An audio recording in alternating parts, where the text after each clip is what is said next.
അമ്മ എന്ന വാക്കാണ് എന്നിൽ ഏറ്റവും കൂടുതൽ എന്നെ സ്വാധീനിച്ചിട്ടുള്ളത്. ഞങ്ങളുടെ വിവാഹം കഴിഞ്ഞ് 3 വർഷങ്ങൾക്ക് ശേഷം ഞങ്ങൾക്കൊരു കുഞ്ഞുണ്ടാവുക എന്ന് പറയുന്ന ഒരു സ്വപ്നം മാത്രമായ സമയം ഉണ്ടായിരുന്നു. 4 മക്കളെ നമുക്ക് നഷ്ടപ്പെട്ടു. 4 മിസ്കാരേജ് സംഭവിച്ചപ്പോഴും നമ്മുടെ ആ പ്രതീക്ഷ ആ ഒരു വാക്കിലായിരുന്നു. എന്നെങ്കിലും നമുക്ക് അമ്മ ആവാന്നുള്ളൊരു കൊതിയോടുകൂടി നോക്കിയിരുന്ന സമയങ്ങളുണ്ട്. അപ്പോൾ ആ സമയത്ത് അങ്ങനെ ഉണ്ടായ എൻ്റെ ഒരു കുഞ്ഞു മോനുണ്ട്, അവനാണ് ജേക്കബ്. ആ കുഞ്ഞു മോനുണ്ടായതിന് ശേഷം നമ്മൾ ആ ഒരു സ്വപ്നത്തിലൂടെ കടന്നു പോയപ്പോൾ നമുക്ക് അതിൽ നേരിട്ട ഒരു വലിയൊരു പ്രശ്നമാണ് എൻ്റെ അമ്മ ഇല്ല എന്നുള്ളതും. അതുപോലെ ഒപ്പം തന്നെ ഞാൻ ആ ഒരു യാത്ര എല്ലാവർക്കും ഊഹിക്കാം. അതായത് അമ്മമാരില്ലാണ്ട് എങ്ങനെയാണ് പെൺകുട്ടികൾ ആ ഒരു ഡെലിവറി സമയവും അതുപോലെ തുടർന്നുള്ള ആ ഒരു ലൈഫ് സ്റ്റൈല് ഇപ്പോഴും ഞാൻ സ്ട്രഗിൾ ചെയ്യുന്ന ഒരു ഭാഗമാണ്. ഞാൻ എന്തെങ്കിലും ആയി തുടങ്ങണം എന്ന് എൻ്റെ അമ്മ പറഞ്ഞ സമയങ്ങളുണ്ടായിരുന്നു.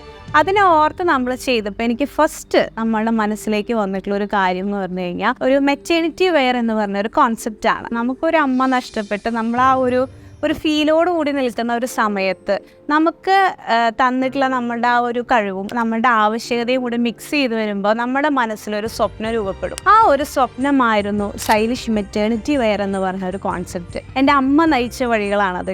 ഈ മരിക്കുന്നതിന് തൊട്ട് മുൻപാണെങ്കിൽ പോലും നമുക്ക് തന്നിട്ടുള്ള ആ ഒരു അറിവുകളും സത്യസന്ധമായിട്ട് ഈ ഒരു ഫീൽഡിൽ നിലനിന്നുകൊണ്ട് ഒരു ലോങ് ടേം എന്ത് റിലേഷൻ ആണെങ്കിലും ചെയ്യാനുള്ള ആ ഒരു ധൈര്യവും ശക്തിയും പകർന്നു തന്നത് എൻ്റെ അമ്മ തന്നെയാണ്. ഇന്നും ഇത്രയും തിരക്കുണ്ടെങ്കിൽ പോലും ഒരു ദിവസം പോലും ഞാൻ എൻ്റെ അമ്മയെ മറക്കാറില്ല. എന്നും മറ്റുള്ളവർ ഓരോരുത്തരും ഫോട്ടോ കാണുമ്പോഴും അല്ലെങ്കിൽ അമ്മമാരുടെ കൂടെ കാണുമ്പോഴൊക്കെ കുഞ്ഞു വിഷമം എൻ്റെ ഉള്ളിൽ ഇപ്പോഴും ഉണ്ട്. അതൊരു കുഞ്ഞു നോവായിട്ട് തന്നെയാണ് ഞാൻ ഇന്നും കൊണ്ടുനടക്കുന്നത്. അതിനേക്കാൾ ഉപരി എൻ്റെ മക്കൾക്ക് ആ അമ്മേനെ നഷ്ടപ്പെട്ടുല്ലോ എന്നുള്ളൊരു സങ്കടം, ആ എല്ലാ സങ്കടങ്ങളും ഉള്ളിൽ ഒതുക്കിയും ഇന്നും നമ്മുടെ ഈ ഒരു സ്ഥാപനത്തിന് വേണ്ടി അമ്മ തരുന്നൊരു ബ്ലെസ്സിങ് ഉണ്ട്. എനിക്ക് പലപ്പോഴും അത് ഫീൽ ചെയ്യാറുണ്ട്. കാരണം നമ്മൾ പറയില്ലേ, ഇന്നും മാത്രമല്ല ഞാൻ ഓർക്കാറ്, ഇന്നൊരു മാതൃദിനായതുകൊണ്ട് മാത്രമല്ല, നിങ്ങൾ എന്നോട് സംസാരിക്കുന്ന ഓരോ വ്യക്തിക്കും മനസ്സിലാവും ഞാൻ അത്രത്തോളം ഇമ്പോർട്ടൻസ് കൊടുക്കുന്ന ഒരു വ്യക്തിയാണ് എൻ്റെ അമ്മ എന്ന് പറയുന്നത്.